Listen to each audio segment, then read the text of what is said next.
Buenos días, bienvenidos a todas las personas que están ingresando en este momento. Bienvenido Francisco Javier Monzón, Carlos Aguilar.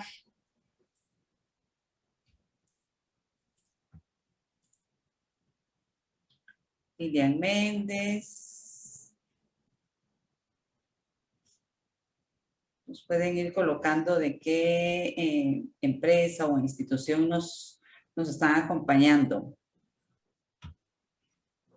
Muchas gracias. Veo a Oscar Girón de TAG, que es una línea aérea. Bienvenido, Oscar. Qué bueno que esté aquí con nosotros.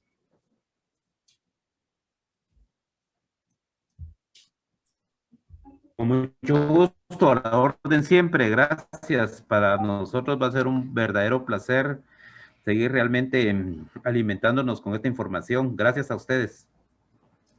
Gracias, Oscar. Gracias, Bienvenido. Oscar. Me perdonan si en mi máquina, me perdonan si en mi máquina va a aparecer como Dayan, si no estoy mal. No se preocupe, Pero aparece como mi Oscar nombre es Girón. Sí, Oscar Girón. sí, Oscar, está bien. En el chat aparece como Oscar Girón, por ahí nos Perfecto, puede gracias. escribir. Bienvenida Auri Monterroso, de Universidad del Valle de Guatemala del Altiplano. Bienvenida. Ana Contreras de Casa Santo Domingo, excelente. De la Guía General de Turistas e instructor de INTECAP, Guillermo Montoya, bienvenido. Ana Contreras también. Bienvenidos a todos. A la orden.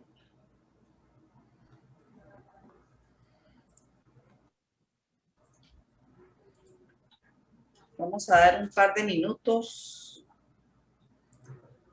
para que siga accediendo las personas que están ingresando varios. Sí. Sí.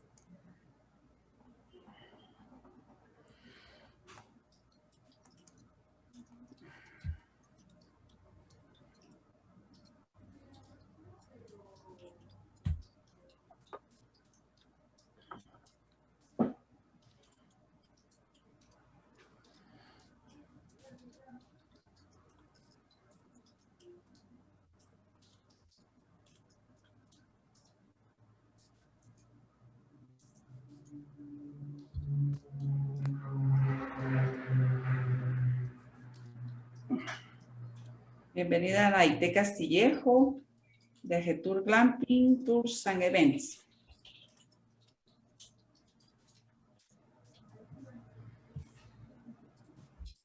También Claudia García, de la Asociación de Reservas Naturales de Guatemala, bienvenida.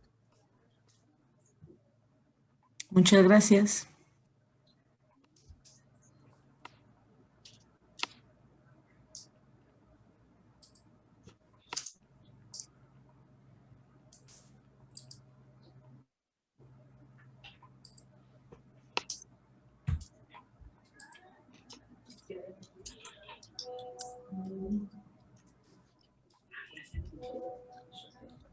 Si es que yo la compuso. Auri, ¿no tienes audio? Perdón. Le daba la bienvenida a Claire de Maestría de Turismo Sostenible de la Universidad del Valle. Veo a varios sectores de turismo, tanto sectores académicos en turismo como hoteles, resorts y todo este tema de turismo que es tan importante para Guatemala. Bienvenidos para todos. Excelente, también aprovecho para dar la bienvenida al doctor López, también de Universidad de Guatemala y actual miembro que colabora con nosotros en el comité organizador de estas actividades que impulsa el sistema de calidad. Bienvenido, doctor López. Muchas gracias, licenciado Pineda. Buenos días. Buenos días, licenciada Maldonado. Buenos días, licenciada Osorio. Buenos días. Buenos días. Buenos días a todos. doctor Mucho López. gusto saludarles. Gracias. Bienvenido. Gracias, licenciada. Un gusto saludarles a todos. Igualmente, doctor.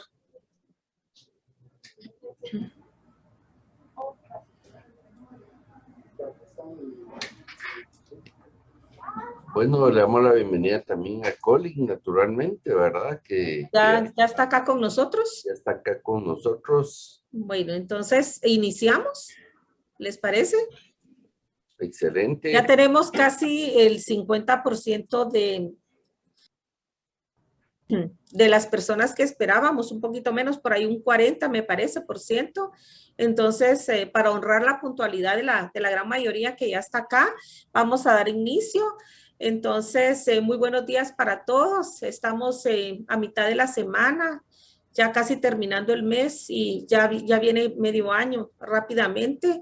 Así es que esperamos que tanto ustedes como sus familias se encuentren bien.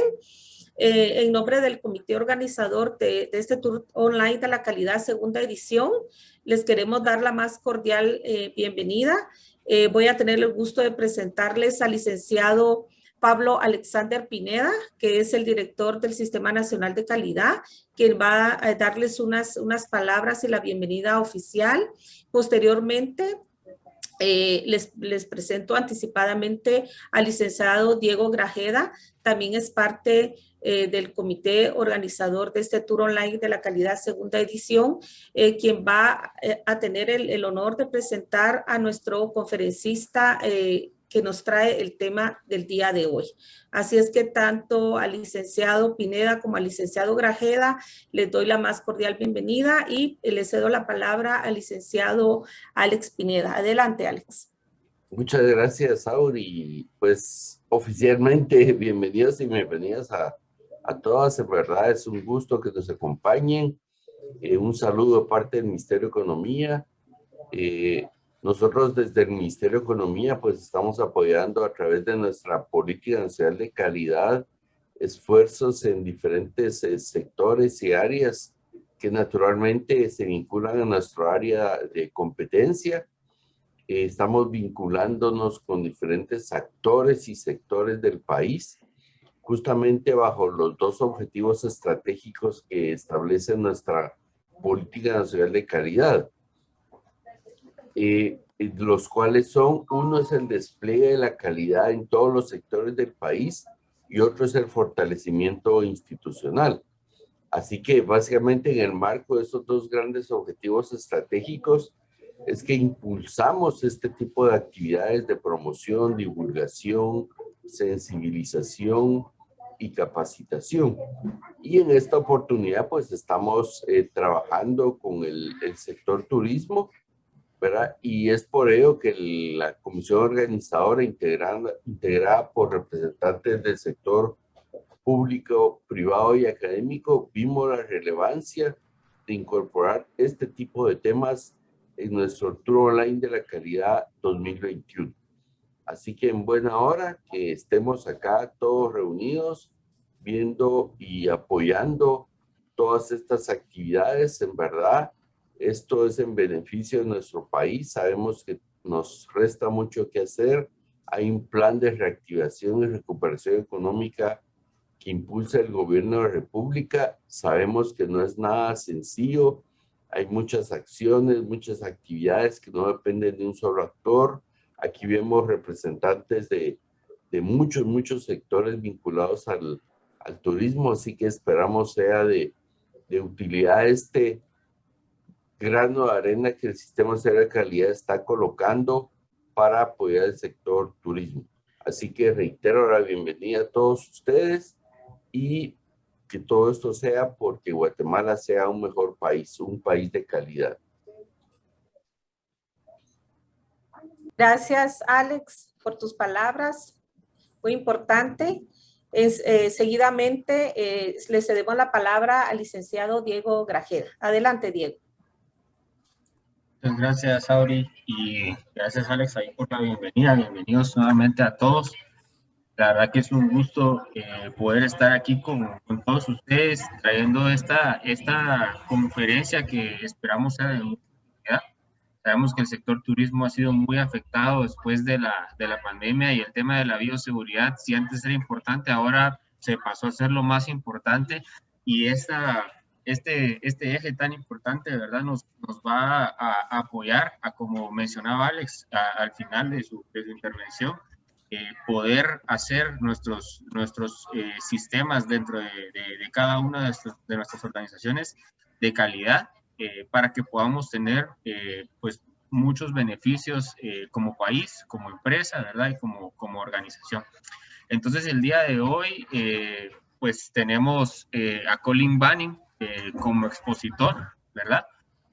Colin Banning, pues con mucho orgullo y gusto tengo el placer de conocerle, de trabajar con él. Es director general y fundador de TGB Consulting, ¿verdad? Colin es licenciado en Administración de Empresas, egresado de la Universidad Rafael Landívar y especializado en innovación en el MIT en Estados Unidos, ¿verdad? Adicional de eso, Colin se ha dedicado también en la parte como se ha desempeñado, perdón, como catedrático en distintas facultades, como en la Facultad de Ciencia, Tecnología e Industria de la Universidad Galileo y en la parte de Comercio y Servicios, ¿verdad? En donde ha realizado bootcamps o talleres de emprendimiento de heurística, también en conjunto con la Universidad Francisco Marroquín, ¿verdad? Actualmente es también consultor nacional para Guatemala de la División de Inversión y Empresa de la Conferencia para el Comercio y Desarrollo de Naciones Unidas, un puesto que también le permite tener ese alcance global y poder traer todas estas experiencias que se están viendo no solo en nuestro país, sino internacionalmente para enriquecer lo que estamos o lo que queremos hacer en nuestro país. Y pues sin dejarlo de último, también algo muy importante, es miembro de la Junta Directiva de la Comisión de Servicios para la Exportación, por sus siglas CIEX, ¿verdad? De AGEXPORT, Asociación Guatemalteca de Exportación. Entonces, pues nuevamente, Colin, agradecerte por el tiempo, por el espacio. Sé que tenés una agenda bastante corrida y varios proyectos, pero sabemos de la calidad de tu trabajo y tu experiencia, entonces agradecemos nuevamente el espacio que nos das el día de hoy y te damos la bienvenida para iniciar con la conferencia. Muchas gracias. Muchísimas gracias, Diego. Muchas gracias, Diego. Muchas gracias, Alex, y al resto del equipo. Gracias a todos los participantes por tomarse el tiempo de estar con nosotros esta mañana. Realmente, como bien lo mencionaban anteriormente, el turismo ha sido un sector fuertemente impactado por el tema de la pandemia, y hoy día que estamos en plena transición a esto que llaman muchos el nuevo normal, definitivamente la construcción de un destino seguro a través de implementar buenas prácticas de prevención y de bioseguridad se vuelven clave, no solamente en el sector turismo, realmente para todos. Nosotros hemos tenido la oportunidad de apoyar tal vez más de 45 empresas desde que empezó la pandemia para acá, algunos en la parte turística, algunos en la parte de manufactura, algunos también en la parte de logística, con diferentes tipos de instituciones, pero con necesidades transversales en cuanto a lo más importante que es salvaguardar la vida de los colaboradores, porque realmente este virus no es un chiste, es una ruleta rusa. ¿Cómo le puede dar a uno si le llega a dar? Yo tuve la mala suerte de estar 10 días hospitalizado con un tanque de oxígeno conectado de COVID, y les digo, no es una experiencia que le desee a nadie. Con eso partimos de la importancia de las medidas, porque a pesar de que en mi caso yo tenía mi mascarilla, mi careta, mi distanciamiento, siempre hay un descuido donde uno baja la guardia, donde puede ser el descuido que lo mande uno al hospital. Así que vamos a hablar de varios temas hoy. Les voy a compartir mi pantalla.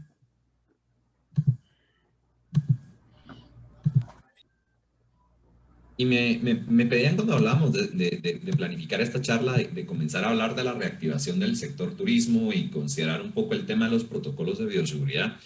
Pero evidentemente hay que hablar de algunos otros temas también que son, me parece, muy relevantes a contextualizarnos todos. No les voy a venir a hablar del impacto que esto ha venido a tener, porque estoy seguro que muchos de ustedes lo han vivido en carne propia, pero sí quiero compartirles algunas cifras y algunos números y sobre todo cuáles van a ser las perspectivas que se dan o que hoy día por lo menos estadistas y expertos nos están compartiendo en cuanto a ese proceso de reactivación económica y a ese proceso de recuperación, ¿no? Entonces, si tienen alguna pregunta, por favor, escríbanla en la cajita del chat. Al final de la presentación vamos a tener un tiempo dedicado para las preguntas. Así que con toda confianza, por favor, tengamos esto. Entonces, ¿cuál es la agenda del día de hoy? Miren, hablemos del panorama 2020-2021. Obviamente el impacto ya lo tenemos encima, muchos lo estamos viviendo, muchos tuvimos la suerte de haberlo sobrevivido, otros no tanto. Y no estoy hablando de que nos haya dado la enfermedad, sino realmente el impacto en los negocios. Luego vamos a hablar de cuáles son las normas y protocolos de bioseguridad, llamémosle mejores prácticas de prevención. Obviamente todo esto viene hoy día a estar regulado en el país a través del Acuerdo Gubernativo 79-2020, que nos da una ampliación del Plan de Servicio de Seguridad Ocupacional a un protocolo COVID que debemos de tener y que ya hemos visto inclusive con muchos de nuestros clientes que en algún momento esta parte la han relegado porque la inversión, el flujo, etcétera, y nos llaman ya que tienen al Ministerio de Trabajo encima con la multa. Entonces, ¿qué deberíamos de hacer para anticiparnos a esto? ¿Cuáles son las medidas y las regulaciones que estamos obligados como empresarios a cumplir? ¿Ok? Y lo interesante que este es un empleado, este es un acuerdo que también cubre al empleado. La multa puede ir para ambos, entonces es importante y les vamos a hablar un poquito de eso. Y obviamente vamos a continuar y a terminar con la parte de continuidad de negocios y análisis de riesgos. Para quienes estén familiarizados con la normativa, la ISO 23000 obviamente nos da algunas pautas y lineamientos, pero es muy general. Entonces, ¿cómo poderlo contextualizar al día a día de nuestras operaciones? ¿Cuáles son los elementos importantes que debemos de tomar en cuenta para poder implementar un plan de continuidad de negocios y sobre todo un plan de recuperación post-COVID, que va a ser importante en esa generación de confianza en que nos permita también vender un destino seguro? Vamos a hablar de eso. Entonces, miren, cuando todo esto empezó, obviamente fue algo que nadie tenía visualizado, nadie se puso en el 2019 a planificar una pandemia y cómo reaccionar, ¿no? Pero realmente el impacto que tuvo esto en cadenas de valor globales fue muy fuerte. Obviamente de todo esto, pues vienen grandes ganadores y vienen también potenciales perdedores, ¿no? Y si ustedes se dan cuenta, la parte de restricciones, la fase del confinamiento, en muchos casos el cierre de fronteras, ha dificultado mucho que el turismo pueda reactivarse. Hoy día, obviamente, ya tenemos ciertas medidas, ciertos requisitos en cada uno de los destinos, países que piden prueba, países que no la piden, países que necesitan ya el certificado de la vacunación. Estábamos viendo una noticia la semana pasada que la Unión Europea ya está abriendo las puertas y estaba el debate de si lo van a abrir solo para quienes ya estén totalmente vacunados y quienes no. Y en países como el nuestro, donde todavía es un proceso que se ha implementado gradualmente, cómo eso puede limitar la movilidad, etcétera, etcétera, etcétera, ¿no? Entonces, vamos viendo que ha venido a darse una transformación muy abrupta en la manera de relacionarlos, en la manera de hacer negocio, en la manera de viajar. Reuniones como esta, que probablemente sin la pandemia estaríamos teniendo en un salón de hotel con un coffee break, hoy día son a través de plataformas digitales. La manera también en que compramos a través de plataformas de e-commerce, el auge también de productos de limpieza y desinfección, de equipos de protección personal, producto también de las regulaciones, pues se ha dado mucho en este impacto, ¿verdad? En el Consejo Mundial de Turismo nos hablan de data para el año pasado. Si ustedes pueden ver ahí la contribución total de la industria en el 2019, estamos hablando que era el 10.4%. En el Producto Doméstico Bruto, ¿no? El GDP, y en el 2020 bajó a un 5%. Los trabajos que generaban la industria de turismo estaban en 334 millones, para el 2020 son 272 millones. Entonces, si se dan cuenta, ha habido un impacto muy, muy fuerte.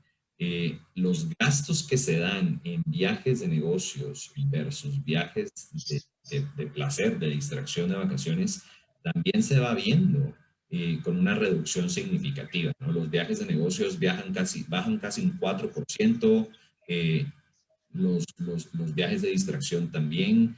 Obviamente estamos viendo también algunos escenarios y esto es un dato que nos provee la CEPAL, también Comisión Económica para América Latina y el Caribe, sobre cuáles han sido los cambios año con año. Miren, en el 2020 ustedes pueden ver acá cómo la pandemia comienza a tener obviamente un comportamiento normal, pero luego empieza la pandemia en marzo para la mayoría de nosotros y es donde empezamos las restricciones. Algunos de ustedes se recordarán la famosa cadena nacional del 16 de marzo, donde dijeron, miren, hay restricción de horarios, hay toque de queda en los próximos 15 días, estas son las medidas. Y uno estaba reaccionando rápidamente en la noche, el tema de transporte de colaboradores, cómo voy a tener. Nosotros estábamos en Quetzaltenango con mis socios, nos tocó regresarnos a la ciudad, empezamos a tener el primer caso, y se fue dando obviamente una serie de eventos que se ven reflejados también en los comportamientos.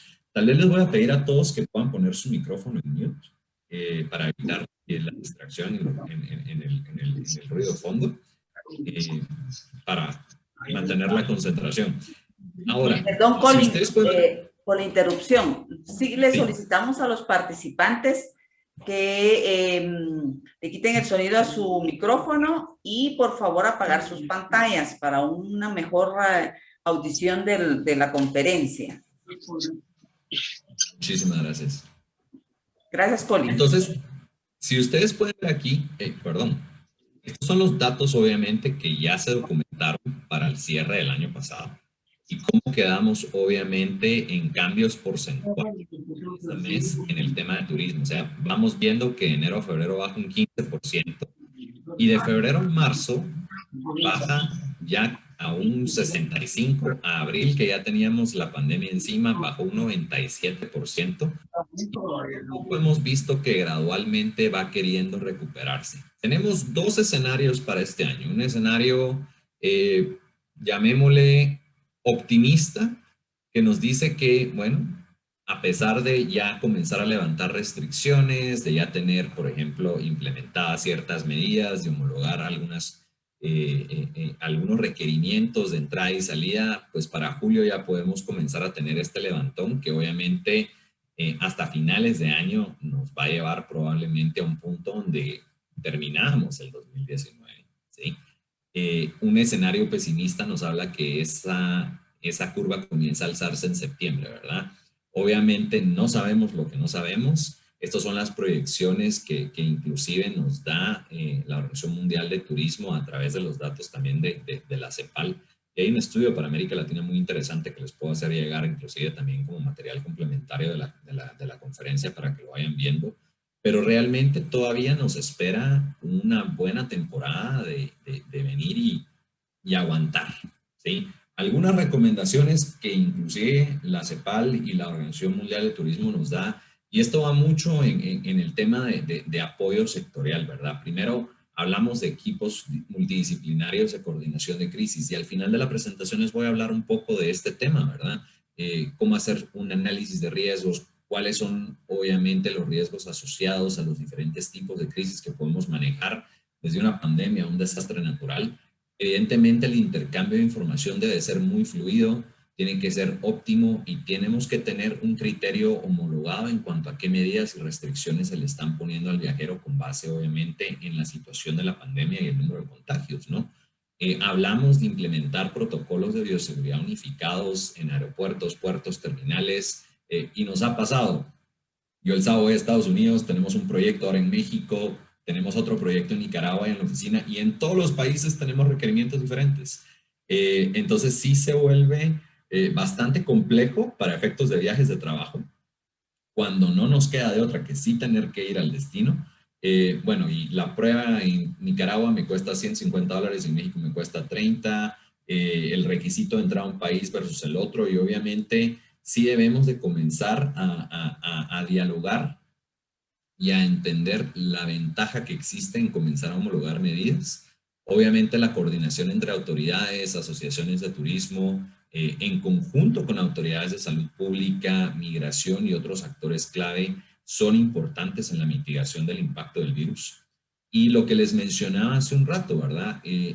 Hoy día nuestra prioridad para lograr que esa curva de recuperación se logre lo antes posible tiene que ver mucho con cómo promovemos un destino seguro a través de la implementación de las buenas prácticas de bioseguridad y prevención, a través de tener una coordinación y una articulación de actores muy bien estructurada y la promoción del destino seguro con herramientas herramientas tecnológicas, las aplicaciones de trazabilidad, simplificación de algunos trámites de entrada y sobre todo las campañas de mercadeo, ¿sí?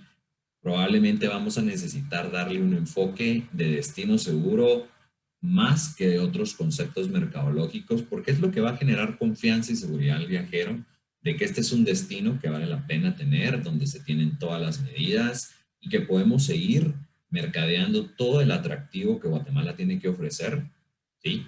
Pero de la manera en que la gente tenga esa confianza de venir. Aquí miren, esto me llamó a mí mucho la atención y antes de empezar a hablar de las medidas de bioseguridad y del acuerdo, esto es una frase que a mí me dejó reflexionando y me gusta cada vez que doy una de estas charlas de bioseguridad, me gusta traerla. Yo lo leí en el New York Times justamente hace un año. Y este es un periodista español que escribió una columna para el New York Times en español y hablaba de cómo el proceso de lo que nosotros conocemos como una normalidad es un proceso que se construye gradualmente con el tiempo, ¿no? Es un tema poco a poco, ¿no? De ensayo y error, ¿sí? Y a través de ese ensayo y error y a través de ese pasar del tiempo, pues vamos nosotros adoptando estas prácticas que para nosotros son muy normales. Pero viene un evento como la pandemia y nos hace generar esta nueva normalidad, que es un concepto que no a todo el mundo nos gusta, ¿sí? Pero en lugar de ser un proceso gradual de adopción, es un cambio muy abrupto, que muchas veces es impuesto también y se refuerza al empoderarse en el miedo de las personas. De alguien que estuvo 10 días conectado a un tanque de oxígeno, ¿sí? Con este virus, se los digo, de verdad, insisto y les repito, no es algo que yo le desee a nadie. Pero sin duda, si se minimiza el impacto, si comenzamos a normalizar este tema gradualmente y no le damos la importancia requerida, ¿sí? No sabemos cómo nos va a pegar, cuándo nos va a pegar, ¿sí? Y qué tan grave nos va a pegar. Mi socio, que también se contagió al mismo tiempo que yo, para él fue una gripe normal. Perdió el olfato 3 días, le dio fiebre 2 días y a las 2 semanas estaba como nuevo. Yo pasé 10 días en el hospital, 3 semanas en recuperación y todavía no me siento al 100. Entonces, es un tema que es una lotería. Entonces, de aquí la importancia de que estas medidas, más allá de que sean un tema de cumplimiento regulatorio, porque si no nos cae la multa sí o sí, a través de una inspección, tiene que ser un enfoque que priorice la vida de nuestros colaboradores y sus familias, al no saber realmente cómo nos va a pegar esto, ¿sí? Y entendemos que hay mucha apatía, entendemos que las medidas de confinamiento han estado implementadas mucho tiempo. La pandemia de la gripe española hace 100 años duró 3 años, esta apenas lleva 1 año y medio, ¿sí? Entonces, ¿cómo podemos nosotros, obviamente, sin perder de vista todo lo que les voy a mencionar, también continuar la dinámica de reconstruir y reactivar nuestra economía, ¿sí? A través de implementar estas buenas prácticas, de poder generar esa confianza? Entonces, hablemos de las normas y protocolos de bioseguridad como tal. Miren, ¿cuáles son estas medidas de prevención del famoso SARS-CoV-2, que es el nombre del virus, en su organización? Miren, acá nosotros hemos visto, y yo tuve la oportunidad justamente Diego de SGS mencionaba que hemos trabajado varios proyectos juntos. Uno de nuestros proyectos, de hecho, es un sello de calidad para turismo médico. Nosotros nos hemos enfocado mucho en la parte de turismo de salud y aquí es interesante cómo articulamos a toda la cadena de valor del sector turístico como la conocemos, junto con proveedores médicos, porque generalmente un viaje de turismo médico viene un turista a Guatemala a hacerse un procedimiento médico que en su país no existe o es muy caro, ¿sí? Y obviamente son periodos de estadía más largos, viene generalmente acompañado, antes o después de la intervención hacen todos los tours, los viajes, compras, etcétera, y luego pasan 1 o 2 semanas en recuperación después de un procedimiento. Entonces, hemos logrado entender un poco desde ambos sectores esas necesidades. Y nos topamos con las guías de INPAC, que realmente son documentos y son guías de mejores prácticas muy bien redactados y muy sectorizados, donde muchos de ustedes han colaborado en la elaboración de esas mismas guías. Y vamos viendo cómo para cada sector tenemos elementos muy transversales, son elementos comunes en temas del distanciamiento social, el uso de mascarilla, el uso del escudo facial o la pantalla, las medidas que se deben de tomar, pero vemos que hay ciertas aristas muy específicas al giro de negocio de cada uno de ustedes. Y yo los invito realmente a tomar en cuenta las guías sectoriales que produce INGUAT, pero también analizarlas, interiorizarlas, contextualizarlas a su organización. Esto, de hecho, cuando hablamos, yo soy auditor de ISO 45000, que es la norma de seguridad ocupacional, siempre cuando vemos cómo adaptar estas mejores prácticas o un estándar internacional del calibre de una ISO, siempre se habla del primer paso como la contextualización del proceso, ¿verdad? ¿Por qué? Porque yo tengo que venir y agarrar todas estas recomendaciones y estas mejores prácticas y adaptarlas a mi realidad, adaptarlas a mi contexto, a mi giro de negocio.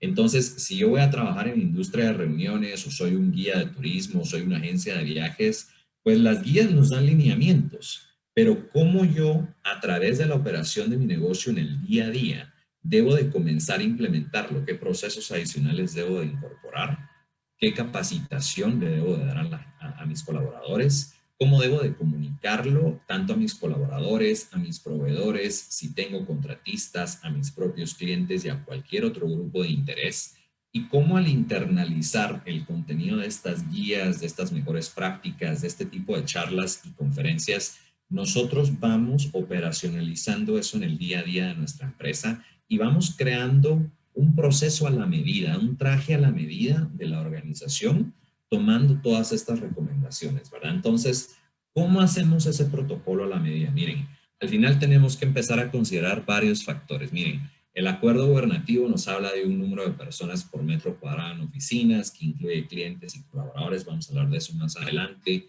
El uso de las barreras, las medidas de higiene y desinfección, lo del gel, el lavado de manos. Al principio el pediluvio era algo que sonaba mucho, que dependiendo de la industria es importante que lo tengan, sobre todo en alimentos sí es importante que lo mantengan en uso, en el resto ya no es tan importante.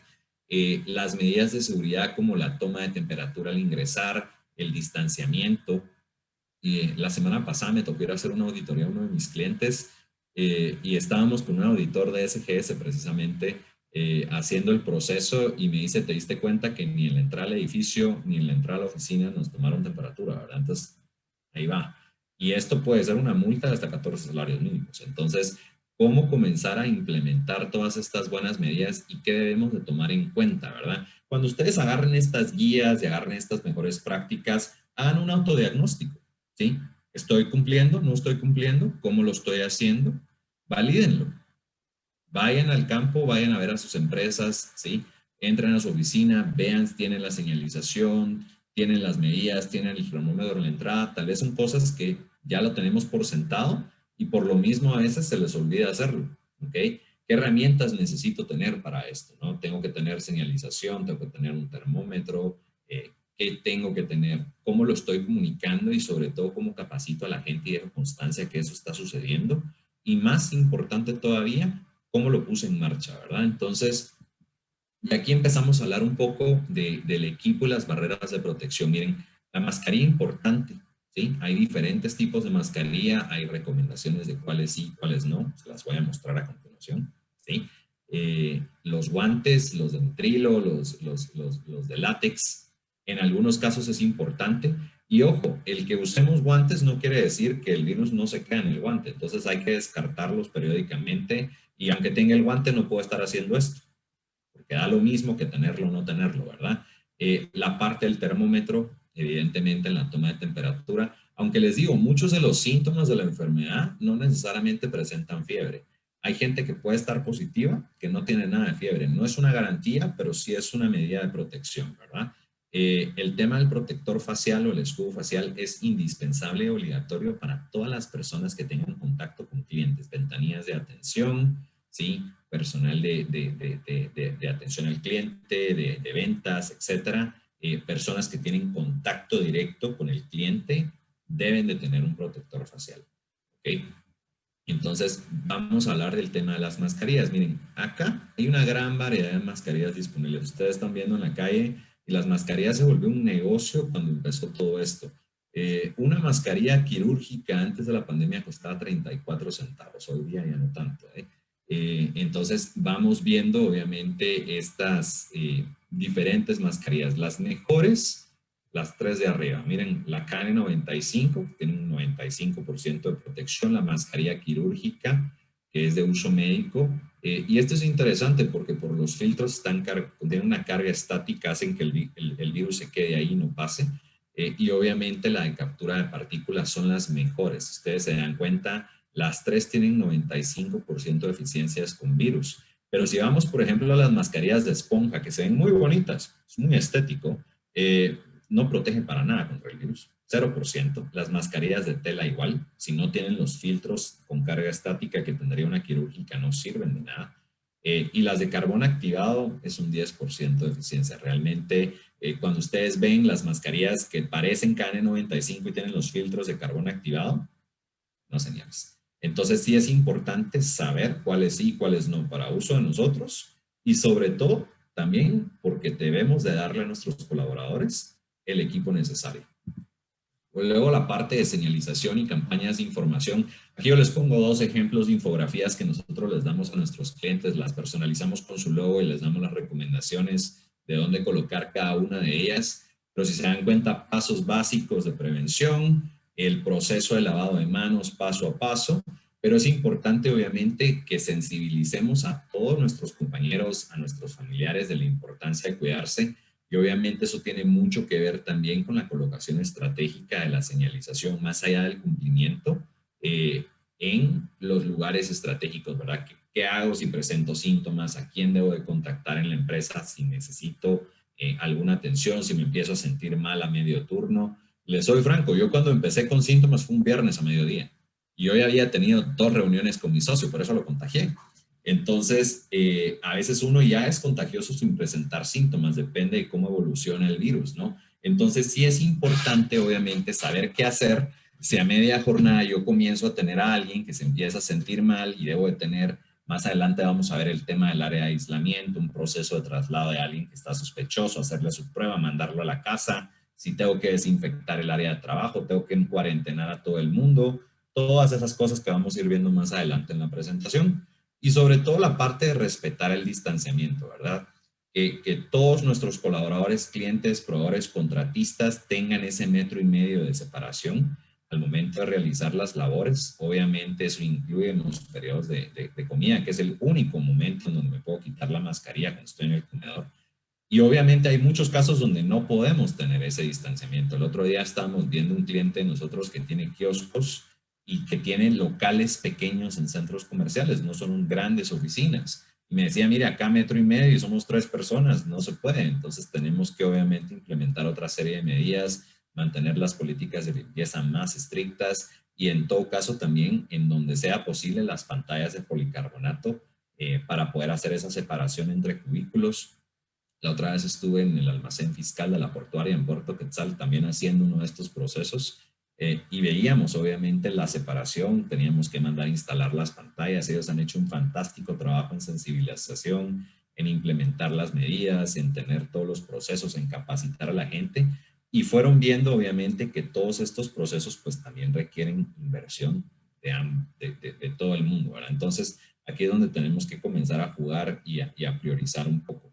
El lavado de manos y desinfección, que es importante, proveer esas estaciones de limpieza, que incluyan obviamente agua, jabón, alcohol en gel. Algunas empresas han implementado los lavamanos móviles, que tienen un pedal con agua que se va filtrando y ahí tienen jabón. Otros pues obviamente han colocado su señalización adecuada, sobre todo para sus áreas de atención al cliente, donde hay una estación de desinfectante para manos, alcohol en gel al 70%, o en los baños también está la señalización, la infografía de lavado de manos, ¿sí? Y todos los insumos que son necesarios, ¿verdad? Entonces, todas estas estaciones están equipadas con alcohol. Los comedores también tienen una estación de desinfección. Importante también tener eso en mente, ¿verdad? Aquí esto es muy importante, el tema de manejo de desechos, y es algo que debemos de tocar, porque al final la mascarilla la debemos de tratar como que fuera un desecho infeccioso. Les dije cuando se requiere el uso de guantes, sobre todo los que tienen que manipular alimentos, de igual forma al momento de descartar. Debemos de tener un lugar especial para eso. Si en todo caso el virus por mala suerte está por ahí, pues debemos tener la forma adecuada de manipular, quitarnos la mascarilla por atrás, nunca tocar el frente de la mascarilla, descartar los guantes en un recipiente especial para manejo de desechos bioinfecciosos. En algunos casos, y esto es una sugerencia, no es una obligación, contratar un servicio especializado de manejo de bioinfecciosos. También va a depender de qué tanto volumen de desechos ustedes puedan generar, pero si no, por lo menos siempre separar, ¿sí? Toda la parte de mascarillas, guantes, etcétera, las toallas que se usan para desinfección de superficies, también separarlas en otro tipo de desechos y tener un contenedor específico, ¿verdad? Entonces, ya tenemos, digamos, bueno, mejores prácticas, algo del equipo. ¿Qué hacer al ingresar a las instalaciones? Protocolo estándar, señores. Toma de temperatura. Les mencionaba que la semana pasada que hicimos esta auditoría no nos la tomaron ni a la entrada al edificio donde estaba el cliente, ni dentro de la oficina del cliente. Y alguna gente me dice, mira, pero ¿por qué lo tengo que hacer 2 veces? El otro día fue a un Dollar City en Design Center y me la toman en Design Center en la entrada y me la vuelven a tomar en el Dollar City. Y está bien. Si se extreman medidas es mejor que no tenerlas, ¿verdad? Pero sí es importante tener esta toma de temperatura al momento del ingreso, el proceso de desinfección y lavado de manos que les mencionaba, y sobre todo también, dependiendo de el tipo de negocio, también llevar un marcaje y un registro de visitantes, porque esto genera una cadena de contactos. Si hubo un contagio dentro de la organización, podemos ver en ese registro con quiénes se ha reunido la persona y poder notificar, mire, fulanito de tal está positivo, usted estuvo en contacto con él los últimos 3-4 días, por favor, tome sus precauciones, ¿verdad? Entonces, obviamente es importante poder generar esa trazabilidad para poder, pues, también ser muy conscientes de que alguien pudo estar en riesgo o pudo estar expuesto. La política de limpieza y desinfección, que para muchos de ustedes en el sector turismo también es práctica estándar, ¿verdad? Aparte de limpieza, procesos de bioseguridad, SGS tiene un proceso de certificación de bioseguridad muy robusto, donde nos habla obviamente paso a paso lo que hay que hacer por área y demás. La parte de Next Normal Solutions, que ellos, valga la promoción, tenemos obviamente todas estas medidas, todos estos procesos, desde la gestión de cambio con la gerencia, obviamente a los procedimientos como tal, pero todos ustedes dentro del giro de negocio pues ya lo tienen, ¿verdad? Si son transportistas, la desinfección de unidades que ya lo tienen, llevar el registro, horarios, quién lo hizo, cuándo lo hizo, qué se aplicó, de igual forma en restaurantes, de igualmente en los hoteles, ¿verdad? Entonces, tener esa limpieza y esa desinfección diaria, obviamente con las soluciones adecuadas, algunos recomiendan el amonio cuaternario o una solución de cloro, u otros tipos de desinfectantes también para poder cumplir con las regulaciones y llevar este registro diario de las rondas de desinfección, ¿verdad? ¿Y qué pasa cuando hay un caso confirmado? Miren, la atención del colaborador afectado es importante, lo que les decía. Si alguien comienza a sentirse mal a la mitad de la jornada y empieza a presentar síntomas, lo ven con la tos seca, de pronto empieza a sudar frío, tiene temperatura, tiene diarrea, también ese es otro de los síntomas. Esto es importante. Miren, ahí Diego les comentó que yo tuve la bendición de estudiar en el MIT. Cuando empezó la pandemia, el MIT nos invitó a todos los alumnos a un curso del Departamento de Biología de MIT para entender el tema del comportamiento del virus. Y ellos nos decían que depende de dónde se alberga el virus en el cuerpo, así causa el síntoma, ¿sí? Si el virus entra en la parte de vísceras, por ejemplo, en la vesícula, en el hígado, van a ver que causa diarrea. Si se alberga en los pulmones, en el corazón, causa inflamación, ¿sí? Cuando ustedes pierden el sentido del gusto y el sentido del olfato, es que el virus está atacando el sistema nervioso central. Entonces, va a depender de cómo reaccione cada cuerpo, los síntomas que pueden llegar a tener. Pero sí es importante que en todos los casos, cuando comencemos a presentar esos síntomas, le demos la atención adecuada al colaborador afectado, ¿verdad? Lo que les mencionaba hace un rato de la cadena de contactos. Bueno, ¿con quién se ha reunido esta persona los últimos 3-4 días? Llamemos, hagámosle saber que está en cuarentena, si salió positivo, que tome sus precauciones, porque no sabemos de vuelta cómo le pudiera llegar a exponer a la otra persona eso, ¿no? La limpieza y la desinfección del lugar de trabajo también es importante, sobre todo del lugar de trabajo del colaborador, que a él se le lleve a un área de aislamiento mientras se le hace la prueba y se le retira a la empresa, o obviamente después el tema de la desinfección y acatar las directrices de las autoridades. El famoso semáforo obviamente nos da ciertas restricciones. Hoy día ya obviamente no es un tema que, como les mencionaba antes, lo tengamos tan presente porque hay una cadena cada 2 semanas, pero sí es importante que estemos pendientes porque eso determina también el aforo, entre otras cosas, ¿no? Entonces, posteriormente a eso, ¿cómo reincorporo, sí, a trabajadores que ya se han recuperado? Y esto sí es muy importante porque la mayoría de mis clientes me preguntan, e inclusive los colaboradores cuando hacemos estas capacitaciones con los grupos de empleados, hay muchas preguntas de cómo es el tema de la vacuna, si da reacción, pero muchos dicen, mire, a mí ya me dio y ¿será que me puede volver a dar? O me hacen preguntas de, mire, ¿cuándo puedo regresar a trabajar? ¿Cómo es el proceso? Cada empresa puede definir sus políticas y estos son realmente algunas recomendaciones que vienen inclusive del Centro de Control de Enfermedades de Estados Unidos, que es una de las agencias que ha parametrizado muy bien los protocolos y los mejores procesos a seguir para estos temas. Pero obviamente importante, miren, al haber terminado el proceso de aislamiento, 10 días después de que ya aparecieron los síntomas, sin haber tomado ningún medicamento en las últimas 24 horas, tener una prueba de antígeno negativa. ¿Por qué la de antígeno y no la PCR? ¿Sí?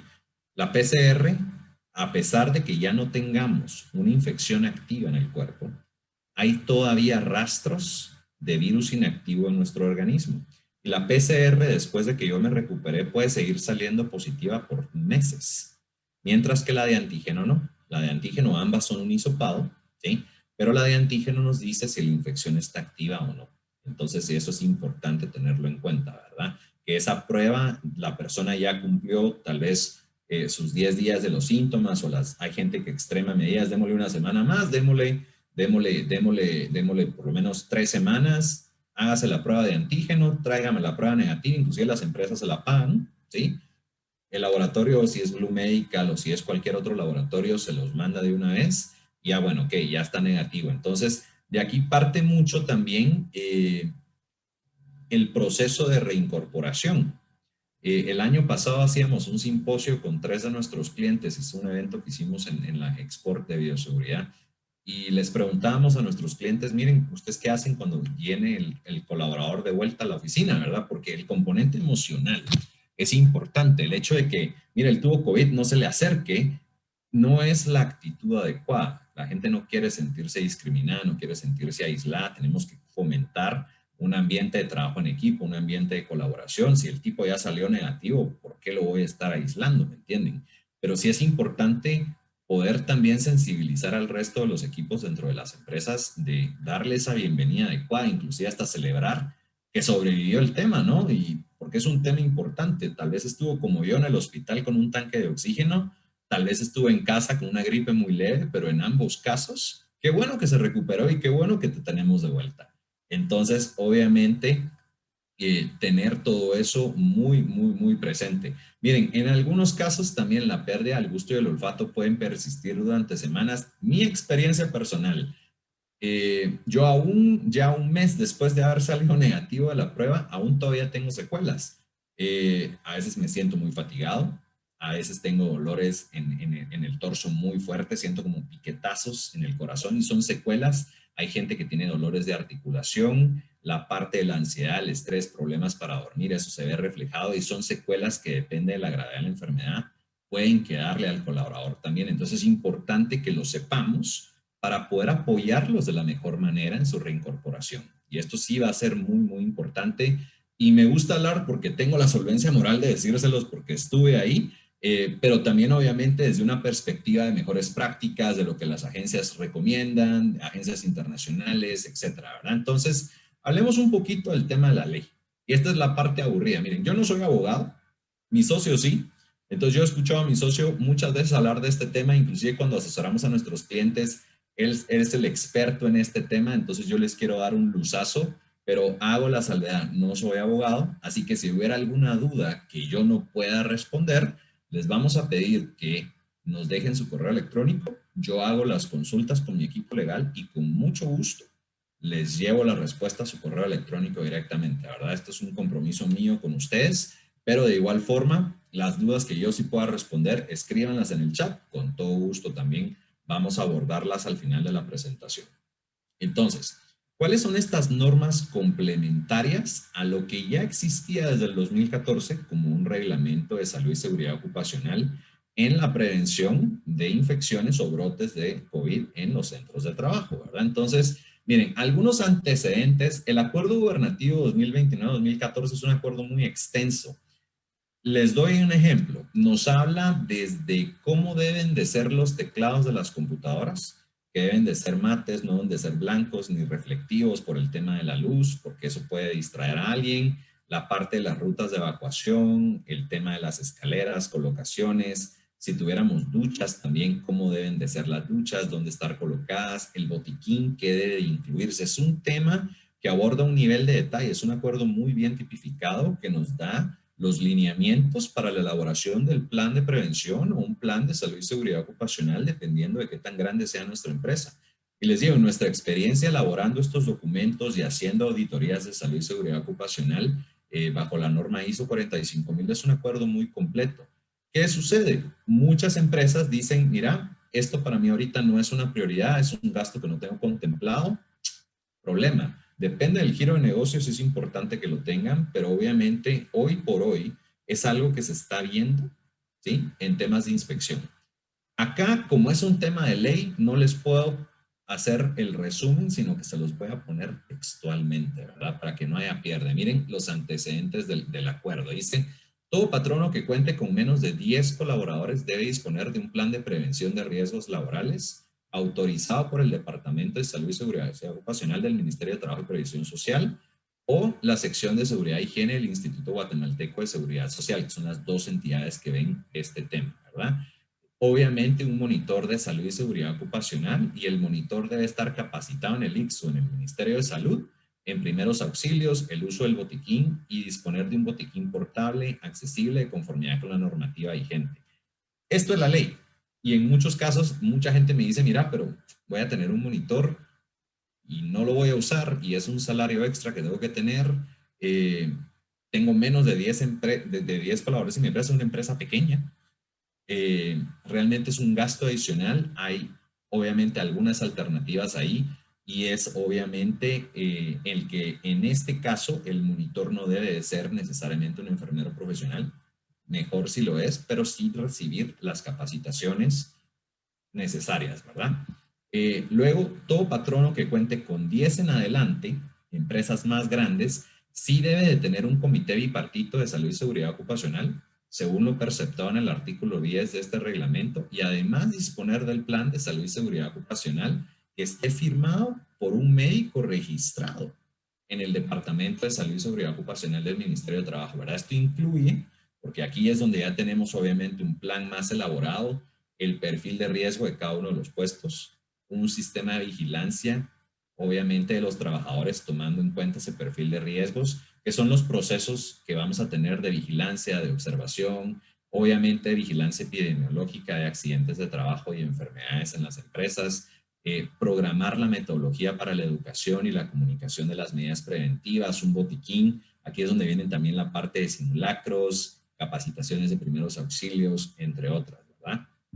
Entonces, ¿cómo funciona el tema de los monitores? Y es lo que les decía. Si la empresa tiene menos de 10 colaboradores, si se dan cuenta, no nos piden que sea un enfermero profesional, pero sí uno de esos 10 que esté capacitado por el ICS y por el Ministerio de Salud o el Ministerio de Salud en tema de primeros auxilios y el uso de botiquín, y debe ser una persona por jornada. Esto obviamente sí es importante que lo consensuemos con sus equipos de gerencia y decir, bueno, vamos a designar a fulanito de tal y lo vamos a enviar a capacitar para esto. Entonces, pues es un tema que se le agrega a sus atribuciones y obviamente es un tema también de discusión. Ahora, ya más de 10, si se dan cuenta, dependiendo del tamaño y la complejidad de la operación de la empresa, sí va a requerir también una complejidad de ese monitor. Si fueran de 10 a 100, tenemos un auxiliar de enfermería capacitado en prevención de riesgos laborales, pero si ya fuera de 101 a 500 colaboradores, Ahí sí requerimos enfermeros profesionales capacitados en riesgos laborales por jornada, porque aquí definitivamente probablemente ya tengamos una operación con múltiples jornadas, ¿verdad? O más de 500, ya necesitamos un médico colegiado activo que esté capacitado, obviamente, en prevención de riesgos laborales. De igual forma, uno por cada jornada. Entonces, como decimos en buen chapín, como es el sope es la pedrada, pero esto es importante tomarlo en cuenta. ¿Qué obligaciones tiene la empresa dentro del marco del acuerdo? ¿Sí? Primero, un tema de clasificación de riesgo del colaborador. Me voy a tomar un tiempo de explicarles cada uno de estos. La clasificación de riesgo del colaborador nos dice, con base en la mezcla de colaboradores que tenemos, cuál es la clasificación del riesgo de ellos a una infección de COVID. No, el acuerdo no nos dice cómo hacer la clasificación. ¿Qué les recomiendo yo? ¿Qué es lo que yo les recomiendo a mis clientes cuando hacemos estos procesos? Los vamos clasificando por rangos de edad, mayor de 60 años, de 50 a 60, de 40 a 50, menos de 40, por ejemplo, ¿verdad? Los más ancianos, más de 60, alto riesgo. Y eso incluye también personas con factores de riesgo que sabemos que son latentes para el COVID, que son diabetes, enfermedades cardiovasculares o problemas de obesidad mórbida, ¿sí? Luego, nivel 2 de riesgo, personas de 50 a 60, también incluye mujeres embarazadas, ¿sí? Y el resto. Entonces, son clasificaciones que queda a discreción de la empresa y realmente aquí es donde yo les decía en la contextualización, cómo yo hago que esto se haga cumplir aterrizado a la realidad de mi operación, ¿sí? Llevar un registro de control de ausentismo. Si alguien no vino a trabajar, no se reportó enfermo, no vino, lo llamé. ¿Qué está pasando? ¿Tiene síntomas? No venga. ¿No tiene síntomas? ¿Qué le pasó? ¿Está bien? ¿Lo podemos ayudar en algo? ¿Va a venir? Pero sí es importante el tema del control del ausentismo. La capacitación y la comunicación a todo el personal, ¿sí? Esto es importante porque sí debemos de esta misma capacitación que yo les estoy dando ahorita, también capacitar a los diferentes colaboradores y esto también es importante. Nosotros generalmente a nivel operativo les damos la capacitación de las medidas de prevención, pero ya cuando trabajamos con jefes, supervisores de área o gerentes, ya les hablamos un poco más del tema también del acuerdo y de las obligaciones de la empresa y las obligaciones del colaborador que les voy a mencionar más adelante, porque sí es importante que las personas con personal a su cargo tengan el conocimiento de por dónde podría venir una multa, ¿verdad? Entonces, importante esa campaña de capacitación, tener toda la comunicación también, la señalización, infografías de lavado de manos, los pósters, el uso de mascarilla, el aforo permitido, toda la señalización que nos piden muchas veces, inclusive las personas donde alquilamos oficinas o bodegas o nuestras instalaciones y demás. El transporte de colaboradores, esto es algo que pues se ha venido convirtiendo en un tema, pero el acuerdo lo pide. Yo les hablo de lo que incluye el acuerdo. El uso de comedores, hablamos de mantener un distanciamiento en el uso de comedores, es el único momento en donde estamos obviamente permitidos a quitarnos la mascarilla por obvias razones. Lo que les mencionaba de la política de limpieza anteriormente es importante también tenerlo, el manejo de desechos, el material informativo que se les provee tanto a clientes, contratistas, proveedores, colaboradores, estaciones de desinfección estratégicamente ubicadas. Y aquí es donde a mí me gusta hacer un recorrido por la empresa, ¿verdad? Si yo fuera un cliente que vengo entrando en mi empresa, pues ¿dónde voy a tener la estación de desinfección? Probablemente tengo la toma de temperatura y el alcohol ahí mismo en la entrada, pero si tengo que entrar a la empresa, ¿dónde estratégicamente puedo colocar otras estaciones de desinfección? Entre otras, igual la señalización es importante y obviamente la obligación de la empresa es, con base en lo que les mencionaba anteriormente en el cuadro del número de colaboradores, pues tener sus monitores según el tamaño de la empresa con cantidad de colaboradores y por las jornadas de trabajo que también se tengan, ¿verdad? ¿Qué obligaciones hay para el trabajador? ¿Sí? El trabajador está obligado al uso continuo de mascarilla y equipo de protección personal. Y si él no quiere usarlo, esto es sujeto, según la normativa del Código de Trabajo, a una falta, ¿sí? El cuidado de ese equipo de protección personal que le estamos proveyendo. La empresa está obligada también a proveer el equipo de protección personal. el colaborador está obligado en el cuidado del equipo. El cuidado de la señalética, no se puede rayar, destruir, arrancar, cambiar de lugar. Eso es importante. Acá lo pongo en buen chapín, evitar el chisme y la difamación. Y si eso sí está tipificado en el acuerdo. Lo que les hablaba de si alguien tuvo COVID y se recuperó del COVID y ya está volviendo a trabajar y empieza el dimes y diretes, eso es algo que puede estar sujeto a un proceso disciplinario, ¿sí? Y la ley nos ampara. Entonces es importante, obviamente, mira, que él tiene síntomas, de seguro tiene COVID y empiezan las bolas, ¿verdad? Entonces es importante y está tipificado dentro del acuerdo, y muy importante el apego a esos protocolos definidos. Hablamos de las guías de mejores prácticas de INGUAT, nos dan una muy buena, valga la redundancia, guía de por dónde empezar con base en el giro de negocio en el sector donde estemos, ¿verdad? Pero más importante todavía lo que yo les mencionaba, de poder interiorizar, contextualizar y adaptar a la realidad de mi empresa para poderlo implementar adecuadamente. Aquí viene algo importante también, cuando nosotros hacemos los recorridos de inspecciones, mantener el área de aislamiento, ¿verdad? ¿Qué pasa? Lo que les decía, si alguien comienza con síntomas a media jornada, bueno, ok, monitor, estás designado con esto, vamos a llevarlo al área de aislamiento. Obviamente, esta área se utiliza únicamente para este propósito. No la tengo de bodega y si tengo a alguien con síntomas lo meto ahí, pero estoy entrando y saliendo a traer cosas. No se puede. Obviamente está señalizada de forma adecuada y el personal está consciente de que esta área está ahí, que existe y para qué es, ¿verdad? Y obviamente aplica la política de limpieza para poderlo tener, ¿ok? Otro tema, traslado de casos. Tiene que ver con la parte también de transporte que tipifica el acuerdo, ¿verdad? La empresa debe de hacerse cargo, si fuera necesario, del traslado personal que presente síntomas a los centros asistenciales correspondientes o que sean contratados. Si ustedes tienen una póliza dentro de la empresa que cubra a los colaboradores, pues obviamente a los centros designados por su seguro. ¿Ok? El uso de elevadores y áreas comunes. Esto aplica... obviamente ustedes son una organización ya más robusta, de pronto tal vez son un hotel que ya tiene esta infraestructura o están dentro de un edificio, pues importante este tema.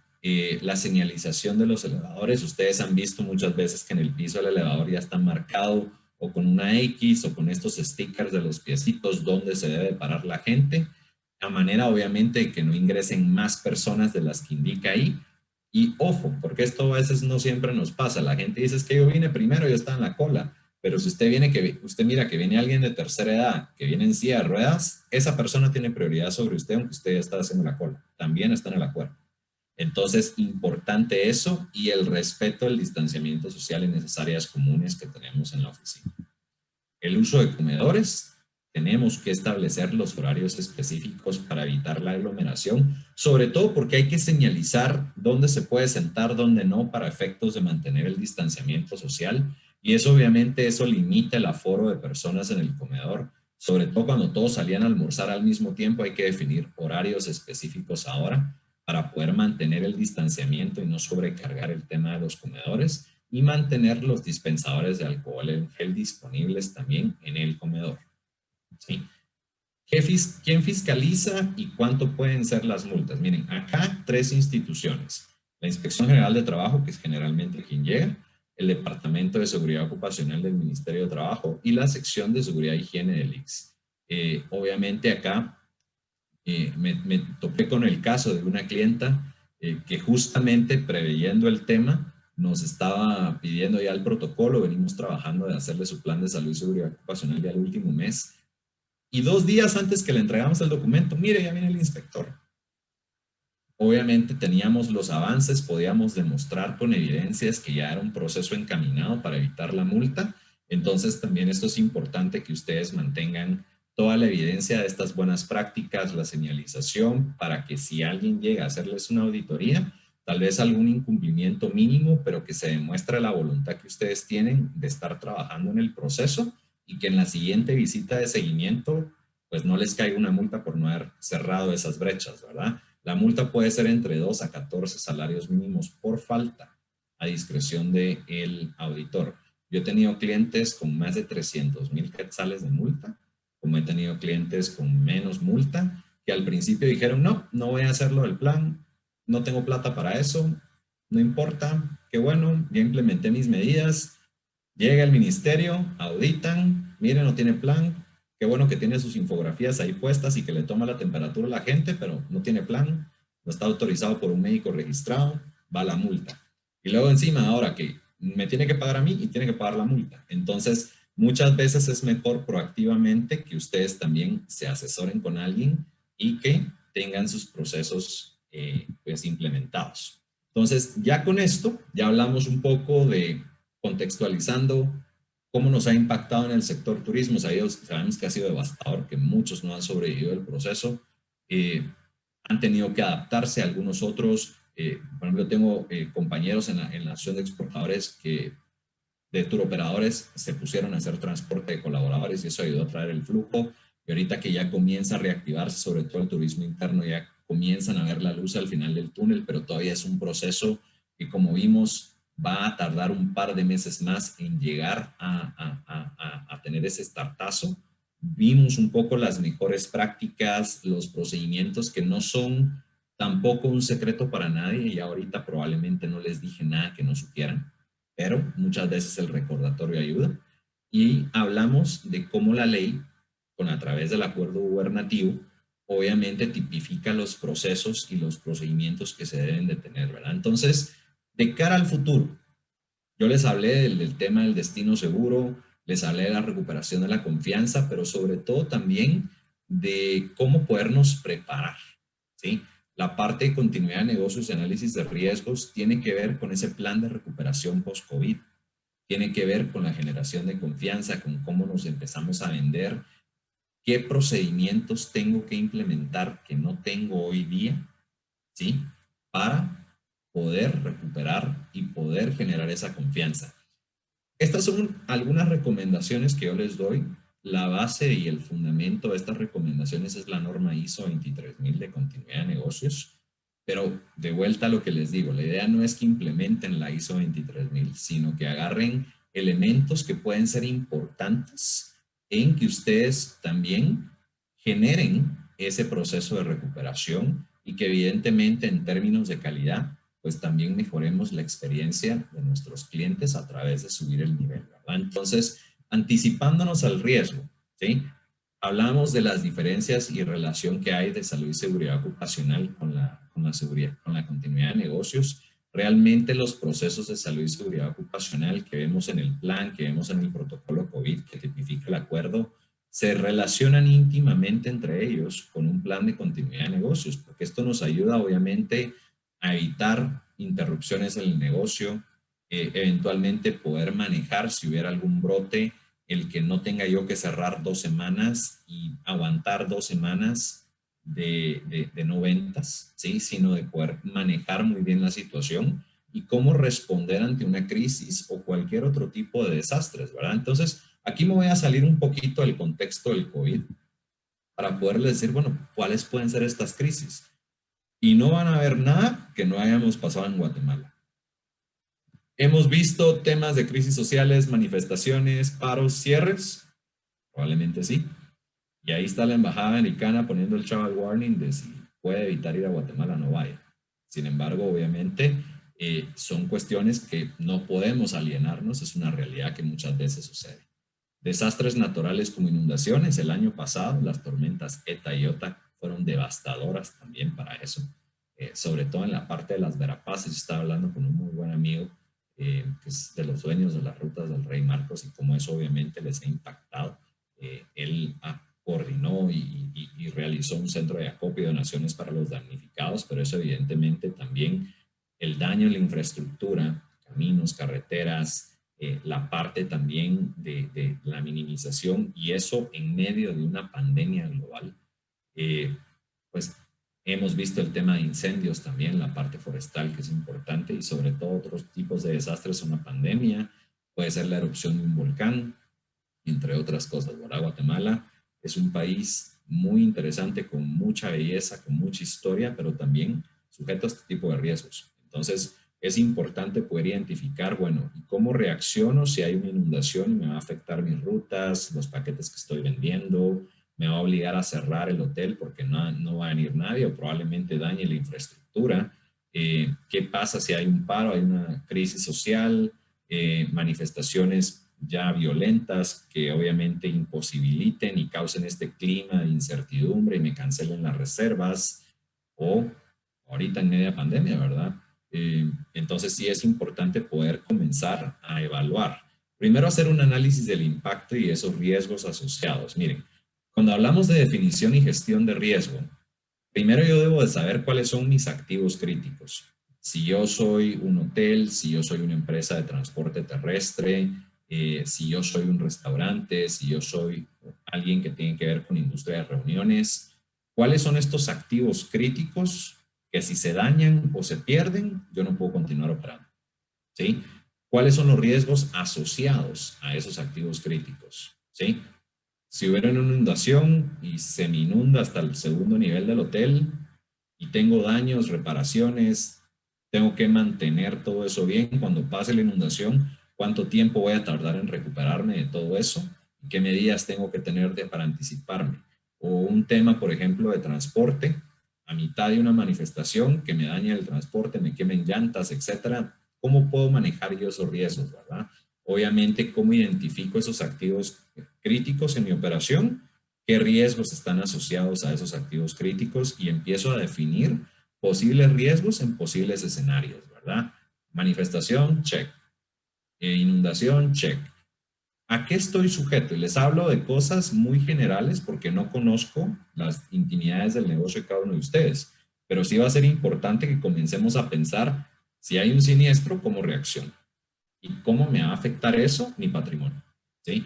Lo otro es clasificar esos riesgos, ¿sí?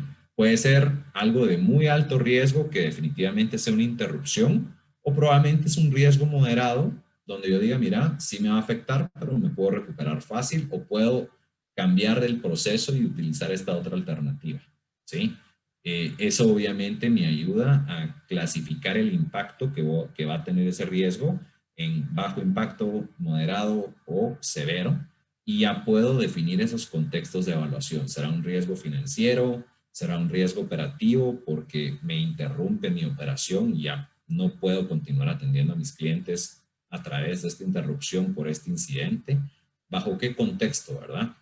Entonces ya empiezo a evaluar qué tanto me impactan esos riesgos, mi patrimonio, mi capacidad de atención a mis clientes, mis procesos, mis relaciones con proveedores, etcétera, ¿verdad? Y empiezo a ver, bueno, ya tengo identificado y mapeado esto, ¿cómo empiezo a ejecutar? Entonces, yo ya empiezo a través de los dueños de la empresa o de la gerencia a definir ciertas acciones, ciertos simulacros. Muchas veces, miren, si tenemos que cerrar la oficina y mandar a todo el mundo a home office, hagamos un ensayo.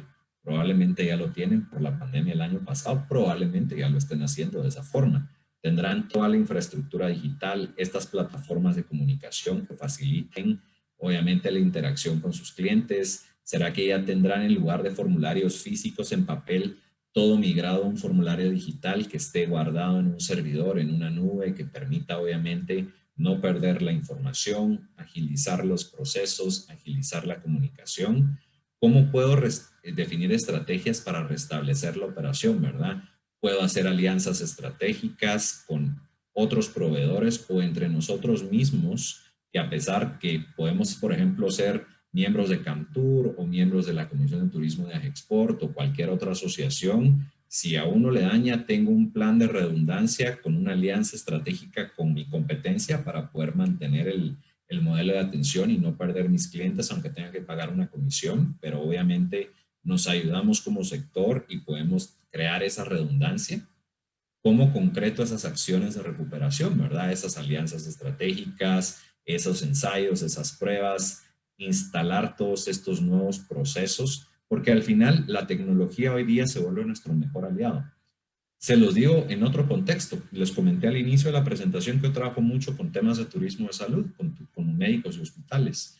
Y algo que ellos al principio de nuestra intervención estaban totalmente opuestos era hacer teleconsulta y diagnósticos remotos con plataformas digitales, porque es cierto, hay ciertas cosas que deben de hacerse en persona, pero hay otras consultas que pueden hacerse muy bien a través de una plataforma digital. Y costó tuvimos que tener una pandemia para que entendieran así, ya no puedo cobrar la consulta física porque no puedo ir a la clínica, pero tengo que seguir comiendo, entonces hago una teleconsulta, ¿no? Entonces, ¿qué acciones debo de concretar y cómo puedo realizar ensayos o pruebas para asegurar esas acciones, ¿verdad?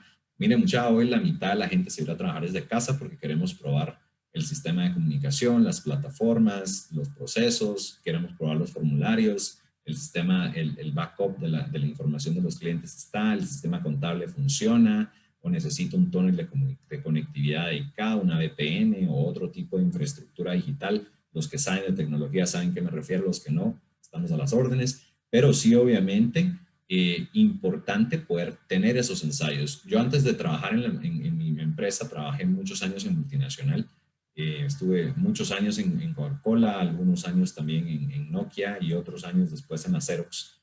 Y me recuerdo que periódicamente hacíamos estos ensayos porque queríamos validar que la conexión de internet en la casa del colaborador funcionara y permitiera que los sistemas corran, porque luego resulta que digan, sí, podemos mandar a todo el mundo a la casa, pero luego resulta que el man tiene 10 megas en la casa y no corre un Zoom.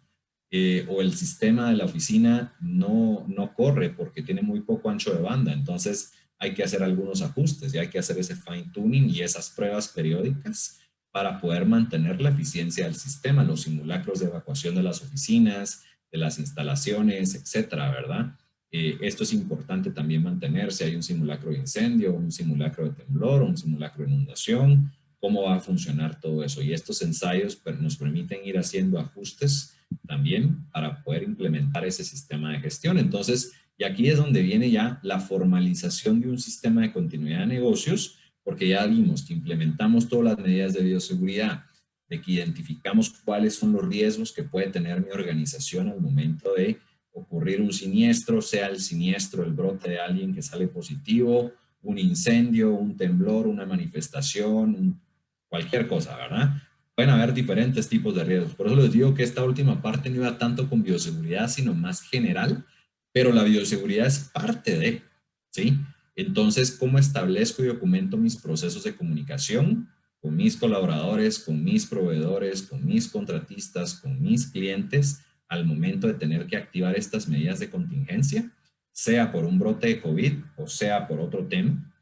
¿Cómo obviamente incido directamente en esos procesos críticos, verdad? ¿Qué es lo que sí o sí debo de mantener para no perder el negocio? Para que el negocio no se caiga, ¿verdad? Y la empresa no se venga abajo. ¿Y qué tanto tiempo puedo aguantar con una interrupción de ese servicio? Entonces, ya defino medidas y esos procesos críticos que me ayuden a recuperarme, ¿verdad? ¿Cómo dispongo de recursos para llevar a cabo esas acciones? Tanto recurso humano como recurso económico. ¿Y cómo voy a diseñar esos procesos, ¿sí?, adaptados a mi realidad para poder comunicar, para poder operar? Se recuerdan que está bien tener un protocolo, está bien tener una guía, pero lo que no está bien es no adaptarlo a la realidad de mi operación. Al final debe de ser un traje a la medida que ustedes puedan interiorizar y que puedan ponérselo a la empresa y que les funcione, más allá de solo cumplir. Aquí está el documento, pero no lo hemos validado si a mí me va a servir o no, ¿verdad? Entonces ya comienzo a pensar en cómo le doy tracción al negocio, cómo genero esa continuidad para poder, de nuevo, lo que les decía, generar esa confianza y que al mismo tiempo esto sea también un punto de diferenciarme de la competencia y decir, mira, tenemos todo esto implementado, nosotros sabemos cómo responder, somos la mejor opción, etcétera. Entonces, aquí es importante que empecemos a pensar en cuáles son mis objetivos mínimos que yo debo de tener para darle continuidad a mi negocio, ¿verdad? 0 casos en la empresa. Algunos de mis clientes lo han hecho. Mira, 0 casos de COVID en la empresa en los últimos 4 meses y van al contador. Entonces, todo el mundo está muy bien alineado, mantienen esa cultura, generan ese diálogo, esa capacitación, esa comunicación, proveen del equipo, proveen las estaciones de desinfección. La meta de ellos es 0 contagios. Y acuérdense, en la empresa, la gente tiene que cumplir sí o sí, porque hablamos de que están sujetos a procesos disciplinarios si no lo hacen. Pero por otro lado, la mayoría de contagios que yo he visto con nuestros clientes se dan fuera de la oficina. Yo salgo de la oficina, quito mascarilla, bajo la guardia y me contagio en el supermercado, en la iglesia, en otro lado. Y luego ya llevo el virus a la oficina. Entonces, yo puedo estar haciendo un magnífico trabajo en la implementación de las medidas en la oficina y cumplir a cabalidad todo lo que el acuerdo me pide, pero si no cree conciencia en el colaborador de esto, también lo tiene que llevar a casa, ¿sí? Es muy probable que, acuérdense lo que dice el viejo dicho, la cadena es tan fuerte como el eslabón más débil. Entonces sí es importante, y por eso muchos de nuestros clientes han extendido las capacitaciones también a las familias del colaborador, porque muchos, en casos muy puntuales, los que deben de continuar operando en sus instalaciones no tienen tantos contagios como los que tiene la gente en casa. La gente en casa se contagia más porque es más fácil bajar la guardia. Entonces sí es importante eso. ¿Qué tanto estoy dispuesto yo? ¿Qué tanto puedo aguantar una interrupción? ¿Sí? Si sale un brote positivo y tengo que cerrar 2 semanas, ¿será que a los 3 días ya no tengo flujo? ¿Ya no puedo cubrir mis costos porque no está entrando plata? Y me la voy a ver de cuadritos. ¿Qué tanto puedo tolerar y qué medidas de contingencia voy a tener, verdad? ¿Cuál es mi objetivo para recuperarme? Yo sé que puedo aguantar 3 días, pero mi objetivo es recuperarme en 2. ¿Qué tengo que implementar para que eso suceda? ¿Y a qué punto quiero llevar la operación? Si hubo un desastre natural y una inundación que me dejó sin instalaciones, pues definitivamente tengo que reconstruir esas instalaciones a donde estaba antes o tomar ciertas decisiones de continúo o no continúo. Pero todos estos conceptos son clave en el tema de la definición del sistema. Entonces, de aquí parte mucho de que esto es un círculo virtuoso que al final nos permite actualizar esa matriz de riesgos, ¿verdad? Entonces, ya comenzamos a definir cuál es mi estrategia, qué tengo que hacer yo para el análisis de riesgos, tenerlo todo mapeado, probar el sistema, adaptar obviamente la distribución en nuestros lugares de trabajo, lo que les mencionaba, las pantallas, la señalización, si tengo que tener, por ejemplo, señalizado la separación en áreas comunes, etcétera. Validar ese plan de salud y seguridad ocupacional con un asesor experto, alguien que sepa el tema, que esté certificado preferiblemente, ¿verdad? Para que ellos puedan darles esa guía y ayudarlos en esa contextualización de un sistema de salud y seguridad ocupacional que funcione para ustedes, ¿sí? Monitorear obviamente a estos trabajadores de alto riesgo, se acuerdan de haberlos clasificado con base en su rango de edad y en sus factores de riesgo, estar pendientes de esta persona, darle el apoyo obviamente a la gente. Para mucha gente, y le hablamos del apoyo psicológico porque se ha dejado muy de lado el tema de salud mental con esto. Y para muchos que se fueron a trabajar desde la casa, el teletrabajo fue una primera experiencia, no estaban acostumbrados a estar en su casa 24/7. Y encima, y las que son mamás en el grupo me pueden entender, está la mamá en la llamada de la oficina, pero los 2 niños están haciendo homeschooling, y mami, mira, ayúdame con esto, y mami, mira qué, y mami, tengo hambre y tengo que hacer todo lo de la casa porque no puede venir la señora del servicio si teníamos antes. Entonces me toca hacer limpieza, cocinar, ver a los hijos y sacar el chance. Entonces, mujeres, me quito el sombrero porque realmente es un trabajo titánico, pero es un trabajo que desgasta emocionalmente.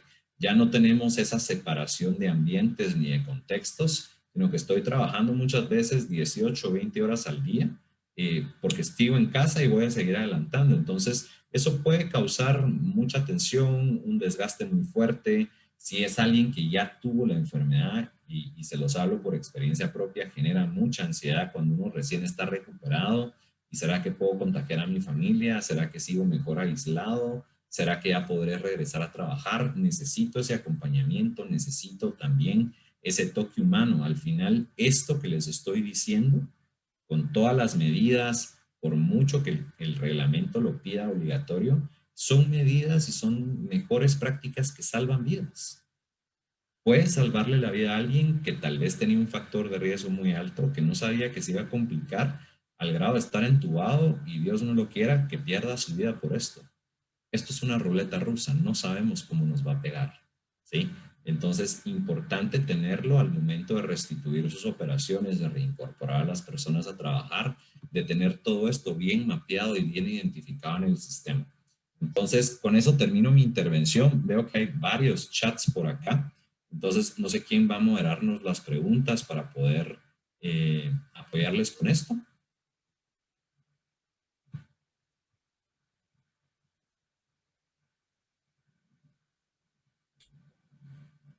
Gracias, Colin. Tengo por acá una pregunta. Veamos. Bueno, nos dice, en cualquier lugar de trabajo es importante contar con una persona que tenga una clínica de estabilización y posteriormente remitir al seguro social o centro asistencial cuando no es un médico colegiado activo, porque pueden caer en una negligencia médica a la hora de recetar medicamentos. Lamentablemente, en nuestra legislación guatemalteca no existe la malpraxis médica. Así que, bueno, es un comentario. Creo que hay más comentarios y felicitaciones pero de hecho, que preguntas. sí puede suceder, y lo voy a ampliar un poco porque tengo la suerte de sí trabajar en eso. Mire, el tema de la mala práctica médica, de hecho, sí es un tema. Obviamente, como usted bien lo dice, no hay una legislación específica, pero no quiere decir que no pueda haber una demanda que a la empresa le cause responsabilidad civil y al profesional le cause responsabilidad penal.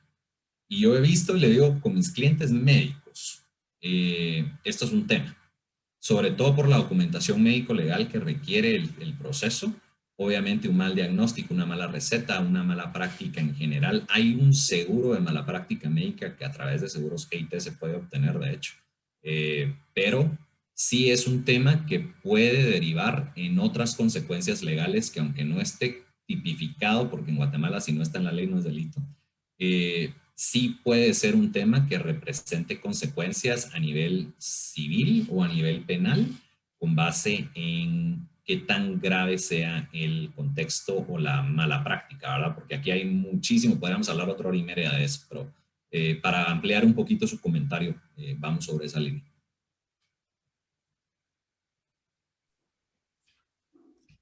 Aquí también nos hacen otro comentario. En el caso de los sitios arqueológicos y museos municipales están sujetos a esos protocolos, porque el INGUAT no ha informado, esos temas. Sin embargo, hemos estado trabajando en eso. Bueno, hay unas guías para sitios arqueológicos. Como no soy agente de INGUAT ni representante de INGUAT, no le podría dar detalles de por qué, pero sí sé que en las guías de mejores prácticas hay documentos específicamente para estos sitios. Yo creo que aquí también va a partir mucho, dependiendo del giro de negocio de nosotros, que también seamos conscientes de si no hay algún lineamiento explícito para algún lugar en particular. Nosotros con esto que yo les acabo de dar de las medidas básicas y los lineamientos generales, ustedes puedan implementarlos también, sobre todo para la protección de sus clientes, ¿verdad?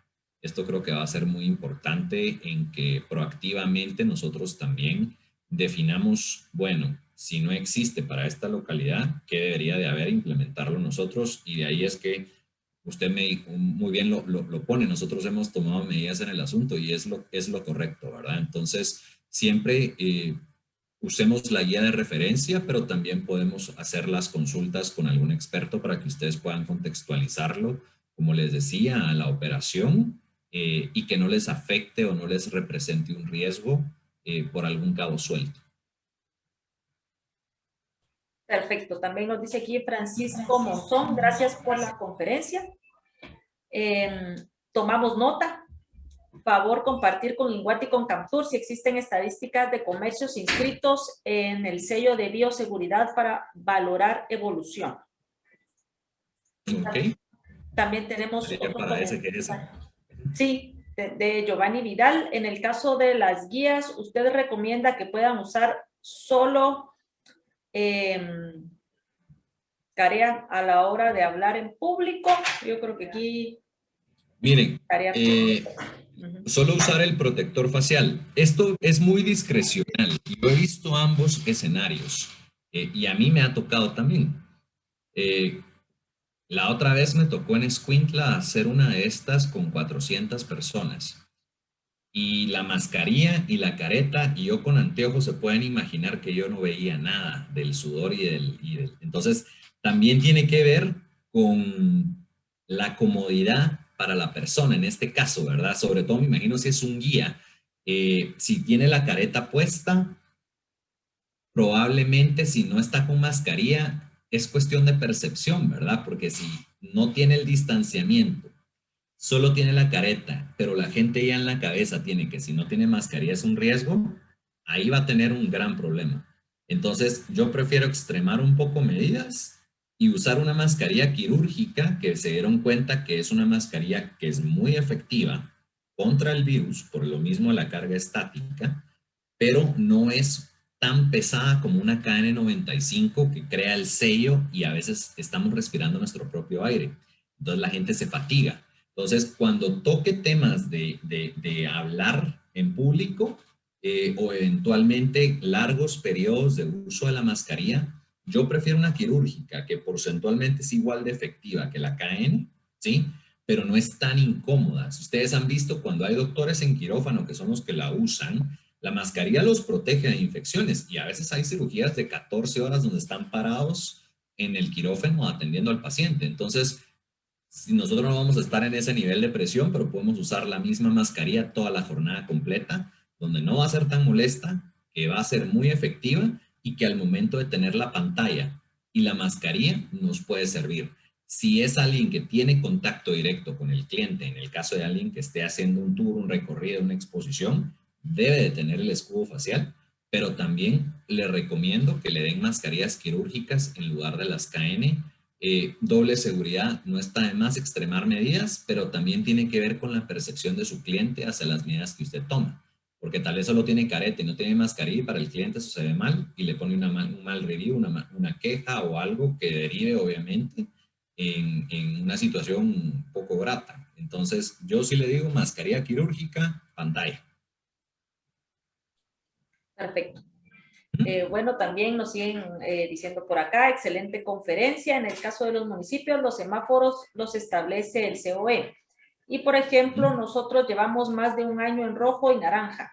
¿En qué color de semáforo usted recomienda realizar actividades? Uy, buena pregunta. Miren, al final las restricciones van cambiando con base en el color del semáforo, en temas de aforo, por ejemplo. Entonces sí, miren, esto es una pregunta muy subjetiva y muy riesgosa también, porque usted puede realizar sus actividades siempre y cuando cumpla con las disposiciones aplicables al color del semáforo, ¿sí? Pero va a depender obviamente también qué tipo de actividades, porque si hay una restricción vigente, digamos que el presidente vuelva a poner un estado de prevención, como lo puso hace un par de meses, y ahí claramente se prohíben reuniones en público, al aire libre, etcétera, etcétera. Entonces, sí va a ser importante revisar qué restricciones están vigentes en el momento que usted quiera realizar la actividad, ¿ok? La actividad está prohibida con esas restricciones, sí o no. Sí, pues no la haga. No, ¿qué medidas debo de tener en cuanto al aforo máximo limitado, al equipo de protección personal, a las barreras, a las estaciones de desinfección y demás, ¿verdad? Entonces también tiene que ver mucho al tema de no caer nosotros también en negligencia, ¿verdad? Por querer hacer algo que definitivamente no conviene, porque la cantidad de casos por 1.000.000 de habitantes o por 1.000 habitantes es muy alta todavía. Entonces, todavía hay un riesgo alto de contagio de infecciones. Perfecto. Acá, pues, seguimos teniendo comentarios en el chat, pero insisten en felicitarlo y que muchísimas gracias por compartir sus conocimientos definitivamente muy valiosos. Así que yo creo que cerramos ese tema de las preguntas y comentarios y le cedemos entonces la palabra a nuestro director Alex Pineda. Muchísimas gracias. Muchas gracias, Claudia. Pues agradecimiento a Colin por compartir esta excelente presentación. Muchas gracias también a todos los participantes. Insisto, ¿verdad? Como les decía al inicio, es un sector que requiere ahorita bastante apoyo de todos los diferentes actores que de una u otra forma tenemos que aportar algo, así que en buena hora. Muchas gracias a todos y un cordial saludo y que pasen un feliz día y a seguirse cuidando. Gracias, Alex. Y también les queremos compartir que ya se encuentra disponible en nuestro sitio web del Congreso de la Calidad cada una de las conferencias que están programadas justamente para este año 2021. Así que los esperamos el 23 de junio con nuestra conferencia de ciberseguridad de la información en el entorno laboral y personal. Nuestro speaker invitado es Marvin Antillón. Él es de Merck Guatemala Group, así que los invitamos cordialmente y como les indicamos dentro del sitio web, como pueden ver, ya se encuentran subidas todas nuestras conferencias para que puedan acompañarnos y armar su propio kit o su propia mochila y acompañarnos con Norma. Así que muchísimas gracias a todos y les deseamos entonces un excelente día.